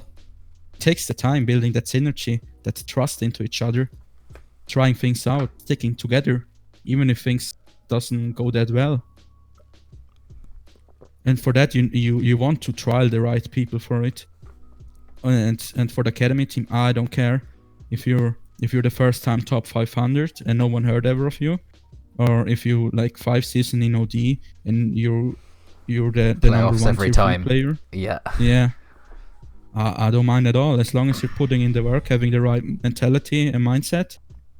You're at the right place. Yeah. Anything else to say about recruitment? Otherwise, we'll move on. Or if anyone has any questions about recruitment. Something really important about recruitment, and that goes out to all the coaches and manager. Take time, and even players, take time to do a great resume, to have a good CV. Oh, yeah. I knew you were going to say that. Yeah. It's really important, because like for me as a manager, when I going out looking for coaches and they give me their resume, sometimes you don't believe, guys, what I've seen sometimes. I'm putting down VODs that are a year old, like even before GOATS meta, and I'm like, okay, we're now in GOATS, and you gave me something a meta before. I don't know how good you are at the current meta, Make sure, even if your references, that's also a really big thing, make sure your references are legit. Because trust me, people go and ask them, and they ask other players that you don't have in as a reference. And make sure you always tell the truth on these resumes. Don't think I saw that you go away, like you can put down stuff like tier 2 scrim and what's it called? Oh yeah, tier 1 scrim experience, and you're like, because are you sure? Once, yeah, you ranked once for a contenders team, or your tier 3 team scrimmed once a contenders team. That doesn't mean you have tier 2 scrim experience. It doesn't mean that. Also, sorry, this kind of like tangential to that point. People always saying, "Oh yeah, tier 3 experience." Are you sure? Because a lot of people like to. I think this is like both of us have a pet peeve about this, where people are like, "Oh yeah, I'm tier 3." Like, no, you're not. No, you're not. Yeah, like, you're on some random team that's never been in playoffs with players that like no one's ever heard of. Yeah. Hard to say you're tier 3. Back in the last year, you had these 2 ODs, and then you had somewhat of a guideline who's tier 3 and who not, because you had that 2 ODs going down. But now with that long ass break from like summer till now till January, where we had like a tournament here and there, you can't really say if you're tier 3 or not. And even borderline GM players nowadays think they're tier 3. Some tier 2 coaches think tier 3 is the complete of OD. Even if you're plat, you're tier 3 for them. How do you define tier I 3? wouldn't. That's a good. That's a really important question. People, I'd say You what can- playoffs at least. Yeah, I mean, for me, the OW. I'm really harsh on it. Sorry, yeah. Like for me, it's max 16 teams, and even then, you have like the borderline 16 teams, or some teams who have had a free run into OD playoffs. They're sometimes not tier 3. You know what I mean? It's really hard. It is difficult. And Yeah. I think no one can make an explanation what's tier 3 and what's not. It's like, and you shouldn't worry that much about it. If you play good teams that you know put the good results out there, Yeah. then you're fine. Yeah, I mean, if you're scrimming all of the teams that are doing really well in OD and whatever, like, yeah, playoffs, exactly. You think playoffs is top tier 3? I think that's really... If tier 2 is only contenders, which is what, 8 teams, then how can tier 3 be more than, like, 16 teams, right? I mean, the OW says it's 32, which I think is a push, right? But maybe not unfair. Yeah, as I say, so many different people have Top 16 to top 10 is tier 3. different- Yeah, I'd agree with you there, Love Monkey, right? Yeah, top 16 to top 10 is probably tier 3. Yeah. Yeah, but then Love Monkey says that, and another guy comes around the corner with another explanation. We don't have that many tournaments and even ODs to make an informed list about who's tier 3 and who not. Back in the days before Contenders, before Overwatch League, you had these power rankings, I remember, with where your team was S tier, A tier, B tier, tier 1, tier 2. And that was only possible because there were weekly tournaments, monthly tournaments, and then the big majors. And if we saw, for example, Envy winning all these tournaments or constantly putting down a second, third, then this team was legit. But nowadays, you don't have that many tournaments to justify a real explanation for that. I think, and you're right, Xander, yeah, they probably almost certainly will change that, right? Because it's crazy to say that top 32. I don't mind at all with that whole tier 3 thing, but as I mentioned earlier, when there are like borderline GM players who are think they're tier 3, then I'm losing my shit. Because I think HSL Academy, for example, it's tier 3. The time we invest into that, the players brought up to Contenders, they wouldn't be in Contenders if we wouldn't be tier 3. It's that simple. Now, even if the academy team is now 6-2, yeah. Top teams know who's top. It's as simple as that, right? It's a closed circle that you only enter into when you're within that circle. Yeah, but I think I totally agree. Top teams know who is top.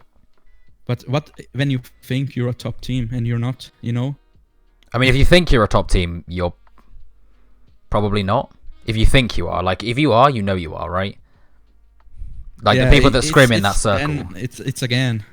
But it's I guess hard. Let's move on. I think. Yeah, let's not. Okay, yeah, sorry. I want to go back to there are a couple of questions about recruitment that we didn't answer. What is the number one thing coaches / managers look for in their DPS trialists? That's like a really open-ended question. Yeah. I mean, what do you look for in any player? Good communication, good attitude. I mean, all of the shit that involves playing a hero particularly well, I think mechanical right? skill is like one of the most important things. Because you can teach game sense, right? You can teach people to make the right decisions to play the right way. You can teach everything else. You can teach attitude, but you can't teach the mechanical skill. Yeah. You can tell them do this kind of exercises, or do Kovacs aim trainer. What I think at this level is also a waste of time. Maybe as a warm-up tool, it's great, but then there aren't really great tools too, where you as a coach can teach the player's mechanical skill. It's really hard. Mechanics above all else. I think clear communication is something that I value quite a lot. Doesn't necessarily have to be like all the communication is good, right? You can teach people to communicate the right things, but being confident in what they say when they say it and communicating it clearly so everyone understands actually what they said. True. Or like being even 5 to 10 minutes earlier for the scrim block when you trial for a team. I think that shows that you take it seriously. Yeah. If you're like hopping into the voice like 2 to 3 minutes before scrim time, then I already think, okay. It's a small tip that can make a big difference, right? You come in, you talk to people, you're like, oh, how does your comm structure work? What would you like to see from me in this block, right? Like, how would you like me to communicate? That kind of thing, like, do you want me to play particularly aggressive? Would you like me to be more defensive? If you come in and show that interest, then people are suddenly like, oh, this guy knows what he's talking about, right? That's a good asking for example feedback to, after block. and that too. Yeah, Also. absolutely. Okay. Yeah, or asking beforehand, hey man, what do you expect from me? What kind of role do I need to fill in Yeah, exactly. when you're already trialing in a established team that just need one person? Like what role that did the old player had in terms of communication, playstyle? That things that can help you huge during a trial. And if the team doesn't have a manager or coach, ask the players, because they will value that a lot. Everyone will value that. Yeah, for sure. But you want to inform yourself to make the trial as effective as possible. Okay. And the next question was, how many players do you trial in total when building a new roster? I mean, how many were there for HSL Academy when you first trialed it? 75. 75 in total, right? So it was a big... I mean, that was like Yeah. everyone who was worth trialing, I guess, at that point, or arguably, right? And do Yeah, you I set took my goals time there. of We did that after trialing... World Cup. Do you set goals of trialing 5 players for each role, or do you keep trialing until you find who you want? It really depends on the person who does the trials. So some people who are building a team kind of knows directly, okay, I have maybe 2 to 3 players each role that I want to trial. Some are like have a more open approach. Let's see what there's out, and then I have like a bigger data set to kind of see what I have. Yeah, I mean, I'd always... Sometimes you know that one player is like clearly a standout above the rest, or maybe a couple of players. So why would you waste your time with 5 other players? Is one of those For things, example, right? when we built the academy team, I knew after like the second block or so that I wanted to have white noise. Like that was like for me, that was my first confirmed player. Yeah. That I wanted to have badly in that roster. I mean, we're all on the same page on that, right? It was white noise or Doge, and both of them are now contenders. So you build around a player a lot of the time, right? You find that one person that has absolutely everything you want, and you say, I'm going to build around this guy. Like, this guy has the talent to make it. We're going to build about him. And then you find people that fit into the roles around that person, right? Yeah. You find the person that fits best into each of the roles, and then you have a team, right? You've built something which is functionally a team, right? Rather than, we're going to pick the best guys on each one of these individual roles, and they've got no synergy with each other. So I think building around one guy makes a lot of sense, because you can then, like I said, build something that is a team rather than just 6 random guys that are really good. When the guy leaves, True. Yeah, that's true. Sure. That's why you pick, arguably, like, you try to pick the best people for every role, right? But sometimes you have to pick what fits the team. There's another tier 3 question, I think. Yeah. So as a follow-up, what would you put in place to get a better definition of tier 3? Oh, you need to have more tournaments, man. More tournaments will solve the problem. Way more tournaments, right? If you see a team constantly having the first place or the second place, then you know this team.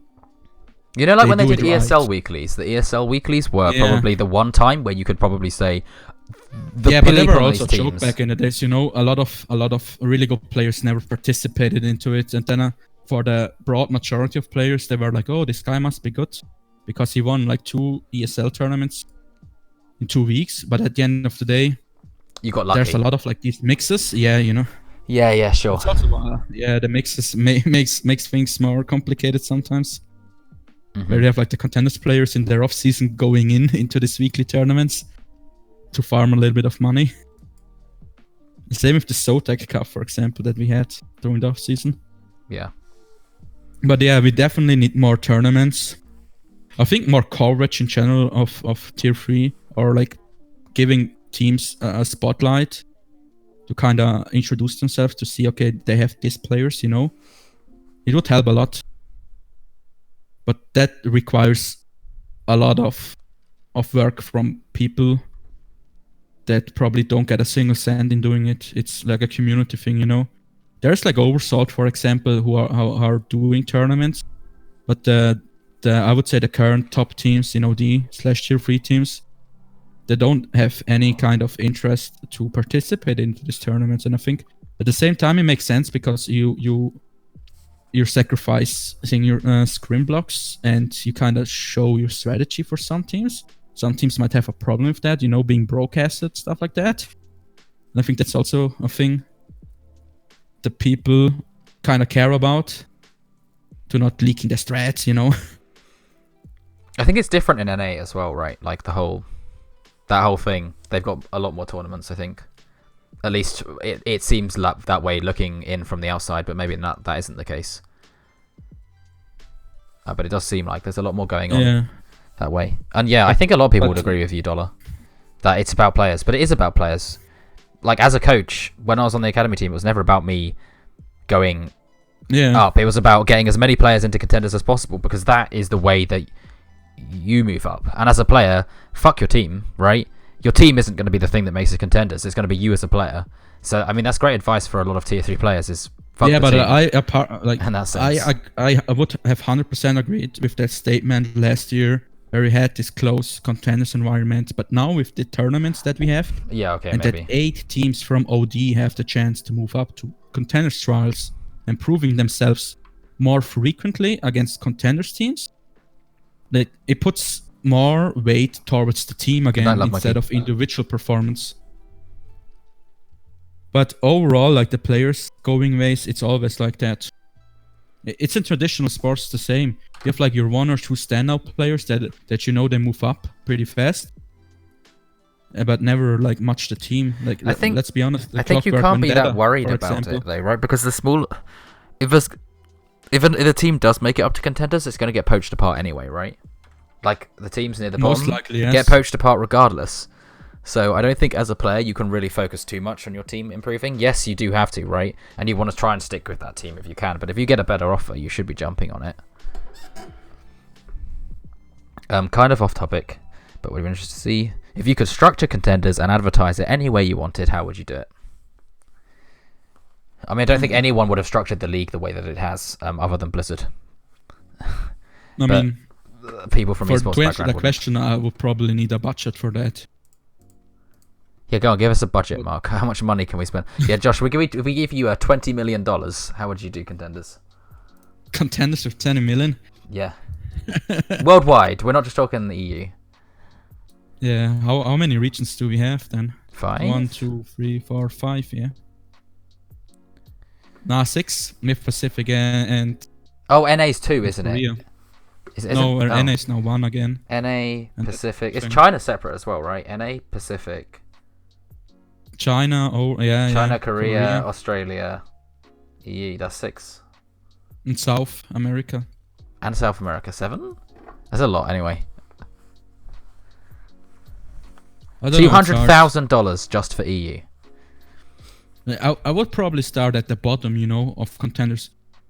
Like figuring out a way that even the bottom team makes somewhat of decent money to justify all their time and hard work. And then I would slowly move up to the top team. Like in terms of prize money, you know.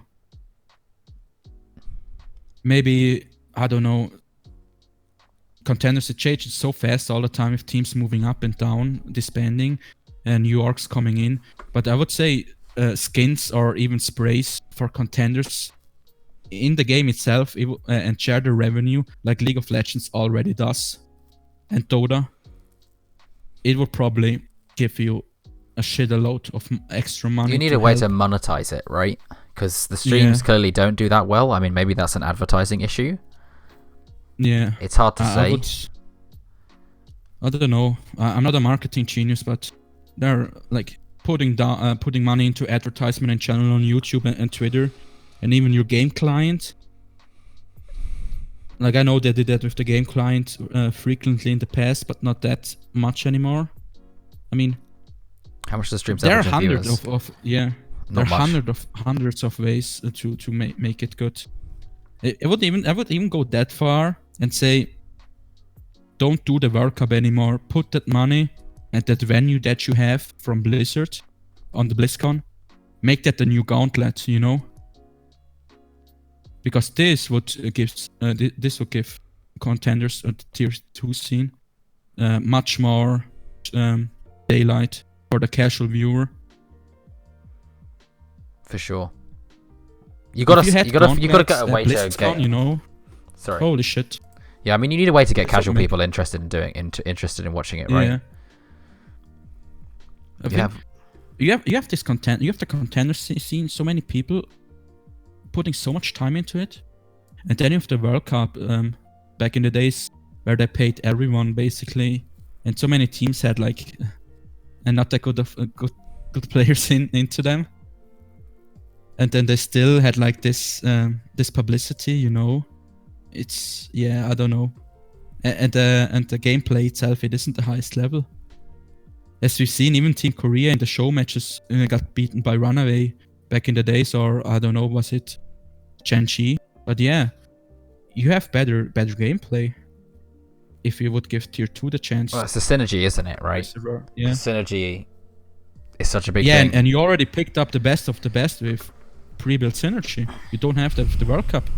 You take players away from their normal team, hurting their normal team, and then you market that somehow for whatever reason.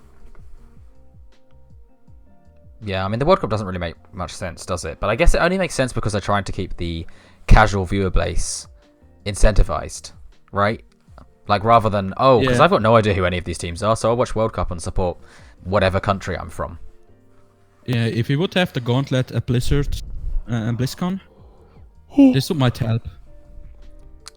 Sure. 100%. And then, more marketing in general. Making contenders stable again. Not that system that is currently in place with the tournaments. Because, let's say you have a lot of money, you put that down into your contenders team for whatever reason, and they're 2 weeks later in OD again. Or like after 2 tournaments, not 2 weeks. It's not feasible. Yeah. Like the old system they had, where it was closed, you played your 7 to 8 weeks, and regardless of the performance, you still had the chance to stay in contenders with contenders trials. It was much more like less risky, you know, to justify putting down the money into the team. But now with that open tournaments, you have like hungry people from Tier 3 coming in, winning on like, if you have a bad day, or let's say you have 2 bad days in a single elimination tournament structure we have now in contenders, you're done, you're gone, bye. You have to be an academy team to really like to make first money, and second to have that security, because they can't drop down lower than trials. I mean, stability is everything in investing, right? It's all about risk. Yeah. And suddenly you're like, oh, well, actually, it's like incredibly high risk, these investments. So why would you do it? It makes absolutely no sense to put any money into it, right? I mean, they basically just scared everyone off. Old structure was way better, right? At least, I mean, that's my opinion on it. I'm pretty sure you agree on that, right? Mean, but it was from a financial standpoint, it was better to justify putting down the money into it. Yeah. But now, if you're not academy, you're living on the edge. On the edge, yeah, absolutely. Okay, we've I've got some. So the next topic, because we kind of exhausted recruitment and went off on a tangent there. The daily struggle. Do we have something in mind, question-wise? I have a few of like the random questions that we never that we kind of brainstormed that we haven't really answered. Let's see. So I think, how do you deal with difficult players that can't be removed? So this is stuff that kind of goes on from that recruitment. How do you deal with difficult players that can't be removed? Like, that's particularly pertinent to collegiate, right? So if you've got a player, he's got a scholarship to your university or whatever, or even someone that could be intrinsic to your team, right? And you can't take them out of the roster. How do you deal with that kind of thing? Which I think is a really hard question to answer, right? Yeah, I mean, he probably has more to lose than you, right? What do you mean by the daily struggle? We're kind of going off topic on the daily struggle here, I think, Age. Mainly because I'm not sure I know what it means. Did you have something in mind for that topic, Josh? I think when I wrote that down, it was meant like what problems you see on a daily when you do your Overwatch grind, you know? Dealing with a bad day. Like, oh, okay, yeah. You had a bad school day or a bad day of work, or I don't know, maybe your girlfriend broke up with you, something like that. Or you deal with other personal problems. How you overcome them and still grind, you know? Mm-hmm. And I think, yeah, I mean, you have your dream, your goal, and that also translates to traditional sports again. You sacrifice a lot, and yeah, just keep going and talk with other people that are in the same boat as you, and get some feedback, or get some help even. If you think about maybe retiring or stopping with competing. That's a good point. Especially like a lot of people that have been labelled as hard stuck tier 3 or hard stuck tier 2 or whatever. How do you keep on going when nothing seems to be improving for you, right? Which is difficult. Keeping yourself motivated, keeping yourself goal orientated, right? Like, I think a lot of people lose sight on trying to improve because they believe that they're better than where they are. And so they don't keep on pushing themselves to be the best that they can be, right? But you've got to work harder than anyone else if you want to make it. If you want to make it happen. So don't lose sight of that. No matter how hard things get, right? Like, you've got to continue to push yourself, otherwise you just fall behind. So that's something that kind of comes with this daily struggle thing. How do you deal with and avoid tilt in your players? We discussed about this a little last night, right? I can't remember what we said. I mean, that kind of sticks with the point that I said before about being goal orientated, right? Sticking with, we want to do X, Y, Z. Yeah. I think a lot of people are tilted because something isn't working the way they like it. But they don't realize at that given moment they're tilting, let's say in scrims, that they're like harming their team more than they're helping them. You know? I've dealt with that kind of personalities a lot in my older teams. And you know, at least the person has a drive to compete, to get better. And you kind of, what you need to do when you have a tilting person, you have to steer them away from that negativity and show them how to turn that tilt into something positive, showing them what they need to do, like for the greater good, for the goal of the team or for themselves, like forcing themselves to be, instead of giving your typical that again, you know, or yeah, like that's the classic, isn't it? You do when they died or something didn't work out. I mean, they don't even probably think about the consequences this kind of stuff has. Like some players shutting down completely then after that, and then you have no communication going, and then you waste your five players' time, you wasted your coach's time, and you wasted Thank you for the follow, time Rebo. by not having a quality scrim for everyone. So yeah, work with them, I guess, maybe on a daily. Help them to get better, to understand. And we talked about that early on. Yeah. They have to understand that scrims are different. They're not. You don't do it for scrim bugs. You don't do it to show that you're the better team. You're there to learn, to make mistakes. So you don't do the mistakes in the games that are important, that are counting, like OD or Contenders or Overwatch League. For sure. If they understand the principle of what it means to be a true competitor, then they know that this isn't a thing they should do.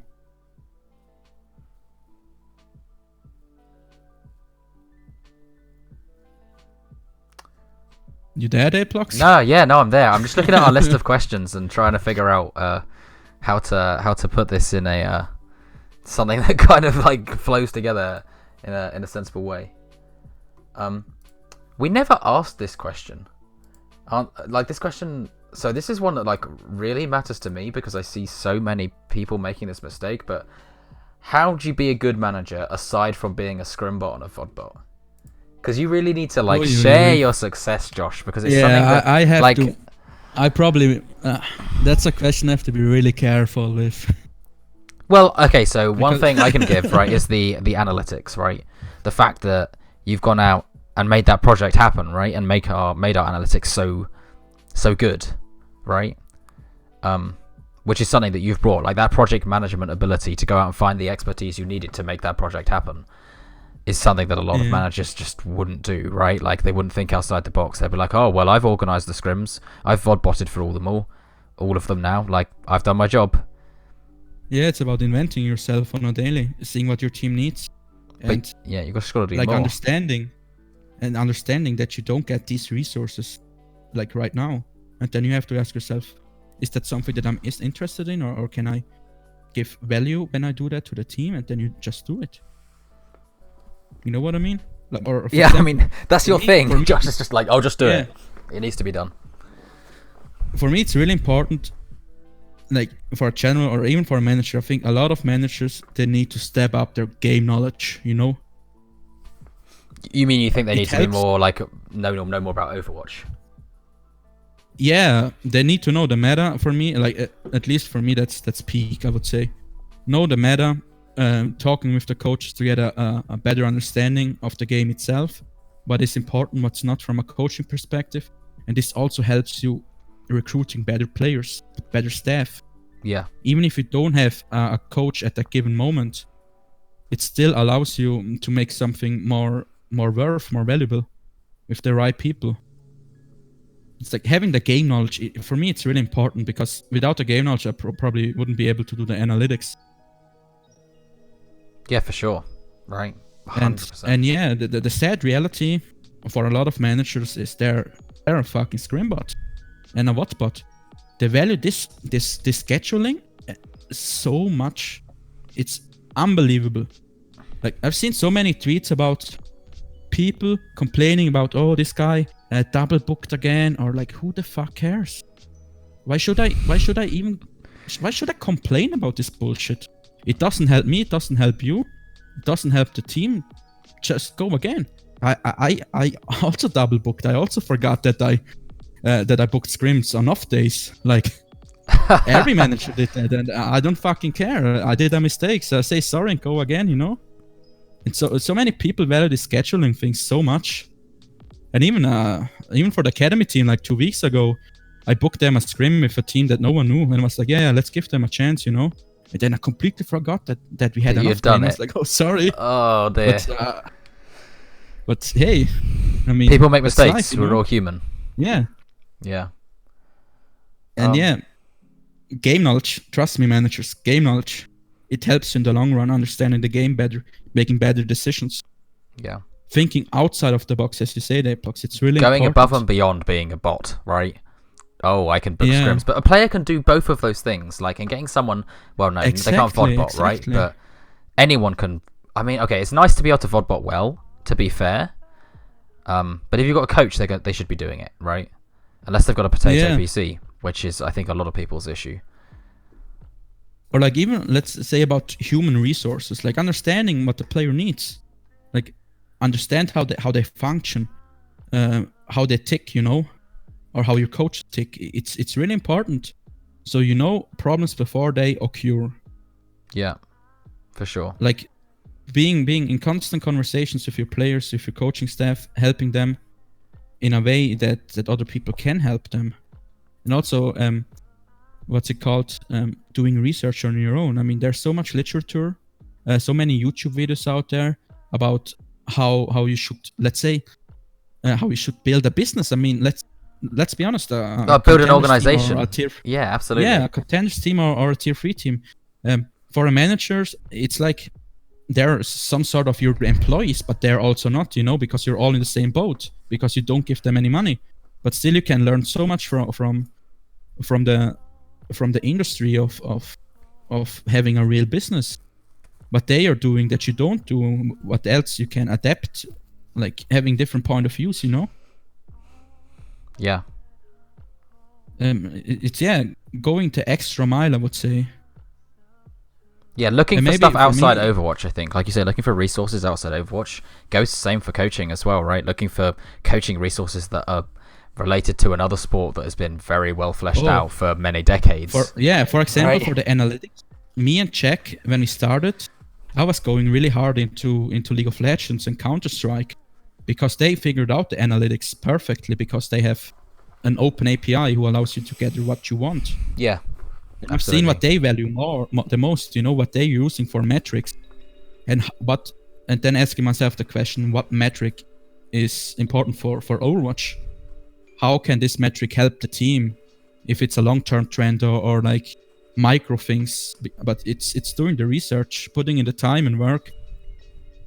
Because you're always preaching your players get better, you're preaching your coaches get better, but you should also do it. You need to justify what you're saying. You also need to grind hard, in my opinion. Yeah, managers definitely aren't. I don't mean to be like blunt to so many people, but I think a lot of managers don't do as much as they do. Right? Yeah, they could do don't way know more. What the ceiling is, Yeah, exactly. It's for sure. I mean, as a coach, you can go online, you can watch what's from Spillo, from other Contenders coaches, from Overwatch League coaches, and you can get they explain to you how this works, or why they did this mistake, or why they used this ultimate, and then you learn. You ask yourself, maybe he's right. Maybe I should get that for myself, But as a manager, there isn't anything like that out there. No. And then so it's you have to look basically, outside Overwatch. Not even outside of Overwatch, but putting down the work, or like not the work, but finding resources. It's hard to explain, and I'm probably more blessed about this since I'm coming from a sports background, and I know how things should work in theory. That's another thing to make it to reality sometimes. But that helped me a lot. And Sandy, I didn't mean to make you feel underappreciated, and this is just managers are. They are, That's but a lot of managers don't do anywhere near as much as they could do. Right? A lot of them. Yeah, you don't have any metrics. You don't have any metrics like you have with coaches. Yeah. It's way harder to make it as a manager than anything else, right? How do you get recognized? And that's why you have to work harder than anyone else. It's nepotism, let's be honest. Nepotism or luck. Yeah, I'm not going to make the analogy that I usually make, but maybe some people know. I'm sure you do, Josh. Yeah. Yeah. Yeah. Let's put it in a nice way. You need to know the right people. Yeah, you very well. Friends, you need to know them really well. Know them really well. Okay. Do we want to talk development of staff and players? Was the next kind of topic on there? Toki had a question. Oh, he did. Yeah, sorry. Now off topic, maybe with Contenders. Do you think that Contenders is going to be able to sustain itself and keep? I'm trying to read this by correcting the English. With Contender, do you find itself being able to sustain itself and keep in fans/player base for the next 3 years? If not, do you think it's the most crucial step to ensure it will? So do we think Contenders is going to implode? And how important do you think that is for Overwatch? Do you think Contenders have a healthy? Yeah, I think I was if you want follow what you were saying. If you want to have a healthy player base to pick for Overwatch League, then you have to have Contenders sort of working. Semi-pro league scene, yeah. But Contenders basically just becomes top of tier 3, right? The way that it is now. In the future, it will no longer be proper organizations supporting people. It'll just be like Overwatch League, then the academy teams that are well above everyone else, and then tier 3 that like kind of feeds a little bit into Contenders, and they get poached every so often into the academy teams, right? Because there won't be the support for proper teams. I mean, you could probably say like how the whole path to pro works. It's a trickle down economy. Yes. They wanted to make sure Overwatch League is running before they had like a fundament with tier 2 and tier 3. Well, we just hope that some of it trickles down, right? Yeah, isn't they built isn't first there the supposed house. to be more money? Supposedly in Contenders now. Like, I don't know what Blizzard does in the next years, but I would say as long as Contenders League is doing good or even better than expected, then Contenders will probably get some more love. Get the perks. Yeah. Yeah. And I think we're all expecting that, right? Like, since Overwatch League is starting to do maybe turn a profit, right? It's starting to be an upturn. Hopefully, eventually, there's some trickle down into Contenders. But yes, Contenders has to work. I think we all agree on that. I mean, our jobs depend on it. Depend on Contenders being necessary. But yeah, I think we all agree that it's necessary for Overwatch League to be healthy. Otherwise, you don't have anyone to take from, right? Where'd you get the players from? True. I mean, you always have Korea. They sustain themselves. They figured it out. Yeah, I'm moving to Korea, guys. Yeah, Toki, you've got an advantage there, learning Korean. Definitely big plus. Shout out to anyone who's trying to learn Korean. It's a good career move. It really is. Like, if you wanna be a manager in Overwatch League, like at least a team manager, be bilingual, and you got a massive advantage. Your stonks are going extremely up. Yeah, 100%. Yeah, you have more and more these kind of mixed rosters or even full Korean rosters. Yeah. And then you need to be fluent in their language, 100%. Cool. So, development and stuff for players. I mean, we've talked a lot about this already, right? Like, what do we want from people? How do you improve yourself by going out? Maybe the chat has some questions about that. Otherwise, we move on, I guess. Yeah, I mean, if anyone has any questions about development of staff and players, I mean, how do you make yourself better? How do you set goals for yourself and I guess other people as well? Then now's a good time to ask. I think I'm just going to pop to the bathroom really quick, Josh. So if anyone asks any questions, you go ahead. I'll be back very shortly. I think knowing more languages will always help you, not even in Overwatch, but in life in general. And knowing Korean in esports, learning the language and master language, it's such a big perk to have. If you're able to communicate with Korean players and with English players, then yeah, you're more valuable as a manager than the guy who just can speak English or just can speak English and like whatever European language there is, like me, for example, German. As a coach, how do you set goals for your players? I mean, you have to identify first what your player needs. I think that's important to say at the beginning. Because you have, for me, it's like set long-term goals, mid-term goals, and short-term goals. Short-term goals are the goals you have like to work on a weekly basis that you want to like, let's say, for example, you lose your player, better beat usage, stuff like that, and then track that down, you know. As a coach, how do you set goals for your players? Do you aim big? Yeah, What did you say? I think that's right. Short-term stuff. I mean, you can have a vision, like for a team in general, right? Like, I want my team to play this style or something along those lines, and then break it down. I mean, it's the same with like, if you're doing a project of any sort, how do you go from A to B? I'm sure you probably already said this stuff, Josh, but I guess giving my perspective on it. Yeah, for long term, at least, long term should always be a tier up. Let's say if you're in tier 3 or aspiring tier 3 player, contenders, being in contenders as a long term goal, I would say it's feasible. Or let's say OD playoffs, contenders trials whatsoever. Yeah, go ahead, Doc. If you want to be a little bit more realistically. Yeah, that's perfect. Then I'm going to get something to drink. Okay, cool. Right back. Yeah, go ahead. Yeah, so, I mean, kind of following the goals thing. Yeah, I mean, for me, it was always about, like, having a vision long term and setting goals that would make that possible, like making it to contenders. Making your players contenders ready. I'm waiting for Toki to write this. It's going to be something really... Oh, no, it's not that long. As a coach, what do you find I myself do you think I could work on to move forward, to work on, or to improve myself? This is going to be immortalized on the internet, Toki. You got to remember that. Beside the problem of what we know. Yeah, consistency is a big thing, right? Being there all the time. I don't think it matters that much being at all the scrims if you're the one-on-one coach. But seeing the results of that are quite difficult, I think.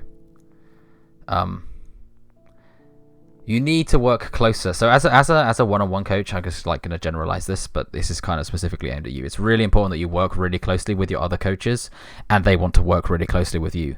So I would spend more time building that relationship, because you need to do what your head coach wants you to do. And this goes the same for me, right? Because I'm in the same position now where I'm an assistant coach.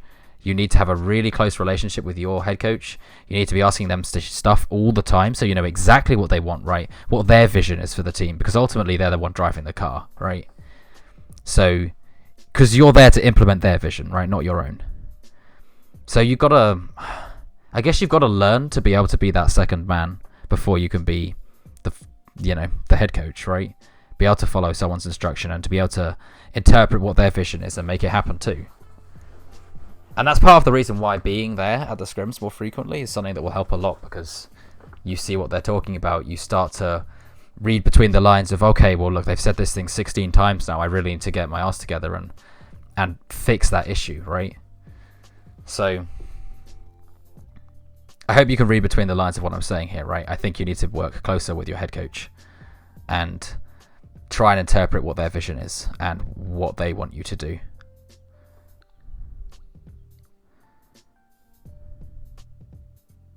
Trying to talk. I'm trying once a week. I'm back. Welcome back, Josh.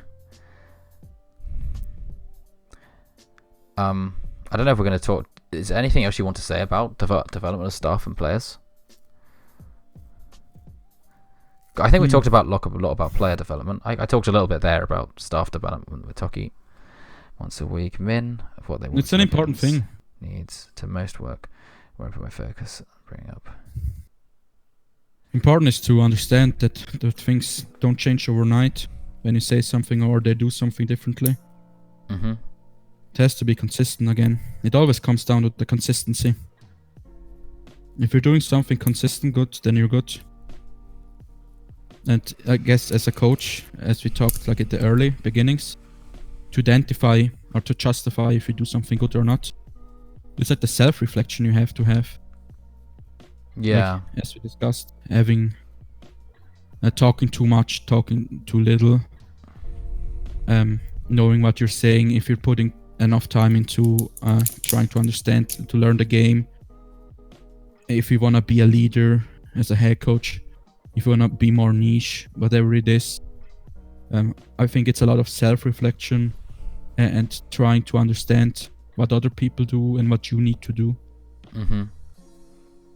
For sure. This is something that kind of follows that a little bit. I put this question in myself, but do you think age matters as a coach? Why or why not? Yes and no. Comes down to, as a head coach, I think age matters because age equals experience. And I think some people probably don't agree with me, but then I'm being truthfully honest and say I know more than you. It's simply this, because I'm older.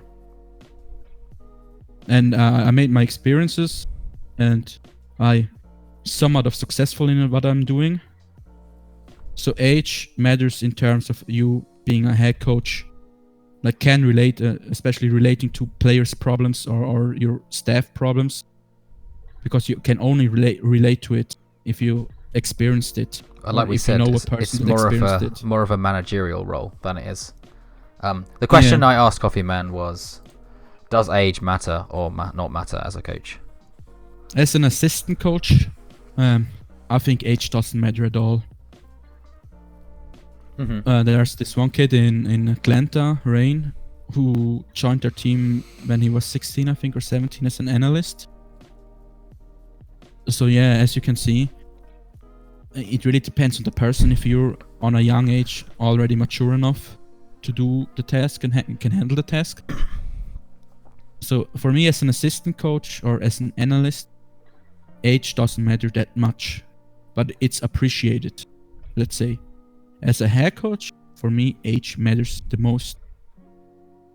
Finna said, surely maturity over age. I think for the head coach, age is actually really relevant, right? Like you say, it's experience. Maturity doesn't give you experience. And it doesn't relate to ability to put yourself in on someone else's shoes. You have to have been through what they've been through to be able to do that well. Don't forget, as a head coach, you're like you spend 4 to 5 hours a day with your players. You're giving them advice. If it's real life or is it game related, or how to act on a daily. And then maturity, it's a thing that doesn't mean shit. It's the age, like making, having that experience in what to do, what not to do. Look at traditional sports.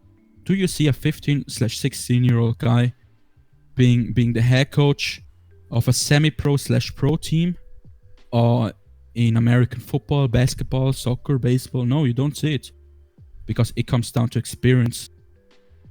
It comes down, and experience for me is having seen a lot of shit. If it was good or bad doesn't matter, but you have to seen a lot of shit. I mean, there are like outliers to develop to this, your right? own play style.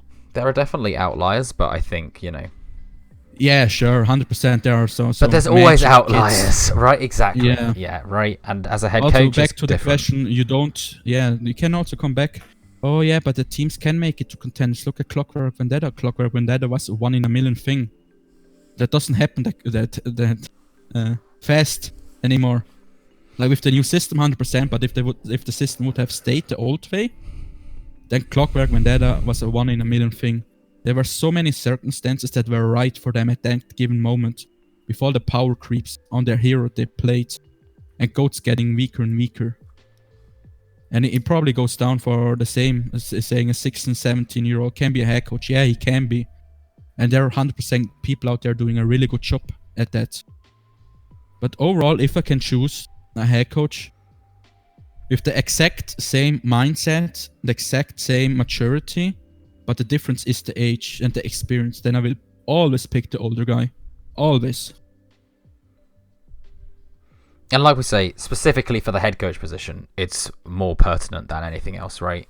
Head coach, age is a factor that's much more relevant than it is in the other two roles, because the other two roles, you're just there to coach, right? Whereas the head coach has a much more fleshed out role than that. They don't just coach, right? Like, you got to be like the father figure, you know what I mean? Right? Like, hence age is much more relevant. Unless they were looking at a 17-year-old with 3 years experience compared to a 20-year-old with half that. Oh, yeah, let's say we're looking at a 17-year-old with 3 years of experience compared to a 20-plus with half that. Does age still sway who you pick, or does experience trump that? Yeah, age is still irrelevant, because the other guy is still 3 years older and sees stuff that you haven't seen. You don't, like, as I explained early on, for me at least, as a head coach, it doesn't matter how good your game knowledge is. Because in a perfect world, and the most teams that I did in the past, I always had assistant coaches helping the head coach. And I was also there to help the head coach. So it's more about the leadership qualities of that person. It doesn't have to do anything in-game related. And if someone can prove me they know their shit, then yeah, I sometimes will consider a guy that is 1-2 years younger than the other guys. But overall, I will always go for age when it goes down to a head coach position. There's definitely a balance to be struck, right? I think that's just it. Yeah. Age is actually much more relevant, like we said, with head coach, because you have to be able to deal with people, and people skills. Typically, age matters. 100%. As a head coach. Yeah. That's really important as a head coach. Okay. As an assistant coach, it can be 14, 15, 16. I don't mind. Yeah. I mean, I had the same with iPressQ/Alex or Fivo. They both were 15, 16 when they joined HSL. Both went to contenders. So, yeah, age as an assistant doesn't matter. Okay. It's how good you are at the game. Do I have any more questions that kind of relate to that development of stuff? I guess this is kind of relevant. Well, there's two. Let's just go for this one. How do you balance scrim results with experimentation as a coach? So, I mean, I like this question a lot. So, I mean, like we said, so to develop yourself as a coach, you have to be able to experiment, right? You have to be able to do new things. Scrim results don't matter. I mean, Are you allowed to give the statistics about your scrum results from last season, Josh? Or we can be fluffy with that. Is that the scrum results weren't that great, but it didn't matter when it came to officials. Right. I would say scrim results, they were probably around 50 to 55% win rate. There were weeks where it was under 50, weeks that there were 60 to 70%. But yeah, overall, if you look from the beginning to the end, it was around that 50-55% mark. And that's overall, it's stable. But if you just look for scrim results, then you probably won't expect this team to win it all, right? No, absolutely not. As right. an uneducated guy, yeah. And then, sure. I don't know, Giganti, probably, Giganti was like the strongest team in scrims by far last season. And I probably assume they had like something around 70% win percentage. They figured goats out, and they were really on the forefront when it came down to Sombra goats. Yeah. They were the team that first established that and really perfected it. But yeah, it doesn't matter scrim results as long as you learn from your mistakes and do it better. Because as we said multiple times, the practice is there to make you perfect for game day. Yeah. So Scrimbox overall, if you lose 18 to 20 maps in a row, it doesn't fucking matter. So long as you get better at the end of it. So long as you learn from it. That's also the mindset that the staff and the players have to have. You're there to see what's possible, what's not, especially with that new the patch that we have, 1.44. So important to test now stuff if you're in a position to do that, like the Contenders team with 4 to 5 weeks break before the first Contenders tournament. Yeah. So you have to experiment, you have to feel out the boundaries. You have to understand what works, what not, what we do. So you're ready once it's important. Then you know, okay, we have seen this.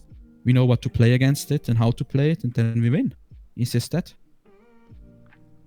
Cool. That's why Scrimbox doesn't matter. Yeah, no, I completely agree. 100% on the same page. Should we move on from the general coaching stuff? Unless anyone has any questions, I guess we're going to move on to like the last little section that we had about meta and developer update. Yeah, for sure. Okay, so I guess the first question, comp talk. What's viable and what isn't? I mean, we probably can't talk too much. We about can't. That. Yeah, this is a really difficult one, and this was one I was actually asked by someone else, and probably something that I don't know. Does anyone really want to talk about it in that much detail? Because you don't want to give stuff away. That's I think what we can say is no one figured out the meta yet, 100%. No, I would go that far and say Overwatch League doesn't figure out the meta yet. I would go that far too. Because I completely agree with you. That drastic patch that we had in the 1.44, that many changes, it takes so much time to really feel it out and to see what's doable and what's not. I mean, you saw with goats, right? Go back to the goats meta. How long did it take people to start playing Sombra? How long did it take people to start playing quad DPS? Zen, right? Or Zen, let's say. Yeah. Original goats was it Moira, then it transitioned to Zen, and before that you had Moira and Zen, like 50-50, and then was only Zen, and then people were like, oh, maybe we can put in a DPS there, here and there, to be a little bit cheeky. And then it went from Zen, it went to Enna, and then we replaced D.Va with Sombra. Right? Yeah. And then you had Element Mystic at the really end. Or May Goats as well. Coming out with Hackfist. Yeah. With Ryan Zarya, Doom, Sombra, Enna, Lucio. And they beat people, they beat Goat's team with that. So it takes so long to really figure out a patch, in my opinion. I think it's a whole discussion on its own, right? You could talk for an hour about what the meta's going to be. So I go that far, no one figured it out yet. I think we will see a lot of stuff. Yeah.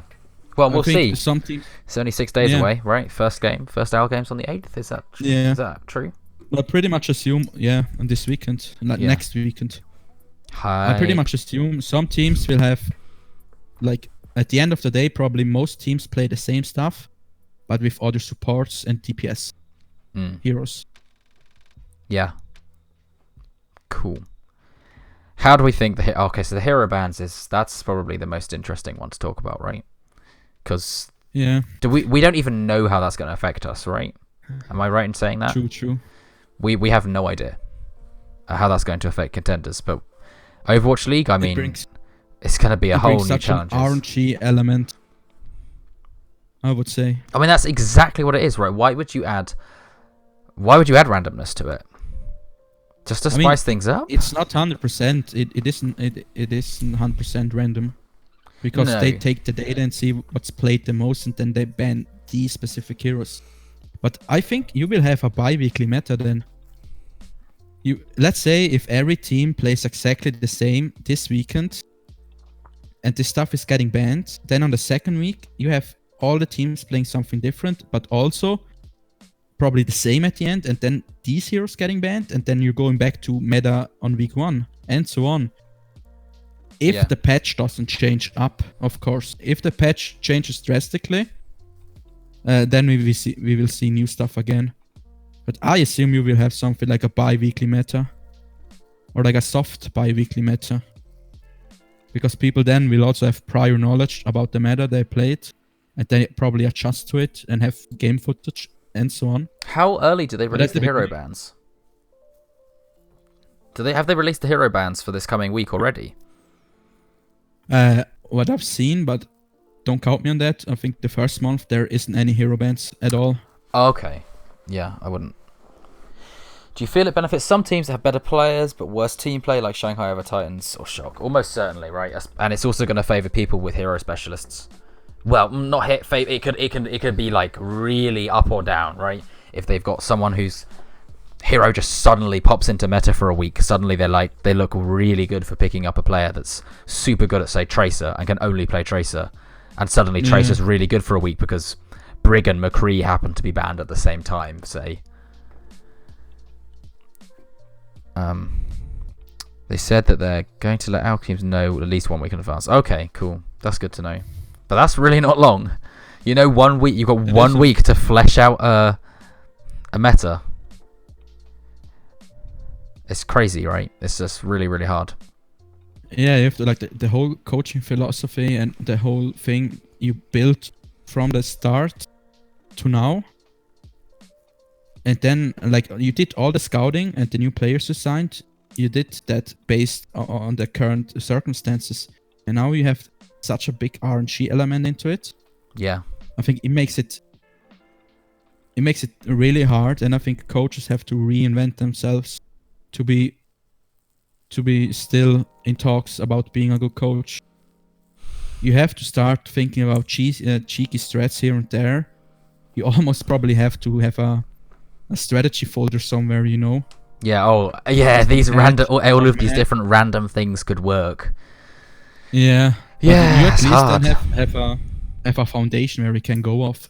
And I don't know if that will be the case or not, but I guess the research and the preparation beforehand for the coaches alone, without talking to players, is to be a lot more. Yeah. Fuck. It's gonna be hard. Like all the scouting and like knowing this player is really good at this hero. Maybe they come out with this stuff, Yeah, and we could counter it with this weird thing, but maybe they come up with something else, and then it's all like, oh well, that was a crazy play. Or maybe building a composition around a player who's really good at a certain hero, instead of, okay, this comp is the best comp we have, like it was with Goats or Double Shield, we just play this. We don't have that anymore. Do we know how many? Yes, we do know how many bans it'll be. 1 tank, 2 DPS, and 2 supports, right?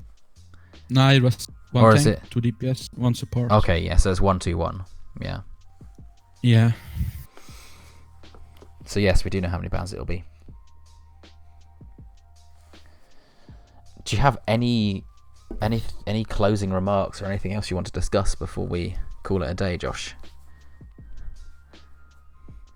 Or we have any questions from the chat? Yeah, let's see if there are any questions.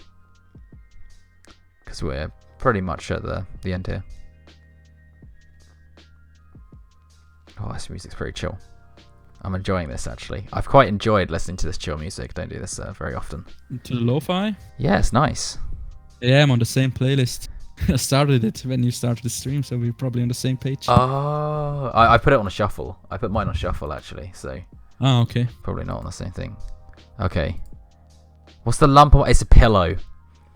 I have the pillows under my blanket. Yeah, that's why it's it's not a dead body. It's just a pillow. Because I like sleep with pillows either side of me. Because I've got like 6 pillows for some reason. And they've got to go somewhere. I guess I could pile them up next to my bed.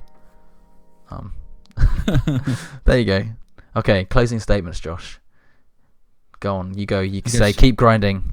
That's a good thing to end it keep on. grinding. If you have questions, ask the players that are a tier up to you. Don't be afraid to message them. Don't be afraid to message Aplox. Other coaches. Don't be afraid to message me, yeah. Or other coaches, other managers. Yeah. Like, go out there. There are so many resources that you probably don't know even exist. And it don't has to be Overwatch alone. You can translate so many skills into Overwatch. Yeah, grind hard, but also grind smart, I guess. For sure. Invest your time wisely. Cool.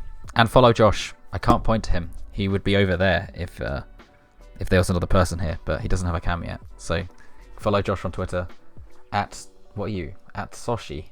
I can't even write Soshi90. Yeah, it's too difficult to say your name. And you can also this one. Yeah. You can follow my Twitter. I'm gonna just you can put it in here. add me on Discord. All those cool things. I'm gonna put you also in there. Yeah. And if you want an invite to my Discord where you can ask me questions, that's cool. There's a link actually below the stream that's literally just a massive Discord logo that automatically invites you to my Discord server as well. But yeah, thanks everyone for being here. Make sure to follow Aplox on Twitch. I guess this isn't the last one of this kind of podcast. I hope not. No, I mean, maybe we'll see who else we can get on board. Just talk shit for 2 hours. Having guests, other tier 2 people, maybe even an Overwatch League coach here and there, if some are willing to talk a little bit about stuff. But I guess currently with the homestands and stuff like that, it's probably a little bit hard. But yeah, I'll certainly ask around, see what else, or even see what tier other guests 3 we can people. get. Even if you guys have a suggestion, oh man, I want to see this player or this coach in tier 2, tier 3. Well, let Aplox know. Or other like other topics people would like us to talk about. Something that would be really helpful. Feel free to DM me if you've got any ideas of stuff that would be kind of useful to anyone. Like what content people would like to see, because I think who do you think will be tier 2 this year? Ed, you're coming in too late with the questions, man. You missed your chance. You had to ask me in your Discord. Okay. Unlucky. Unlucky, boys. We'll see you all next time. Thanks for being here.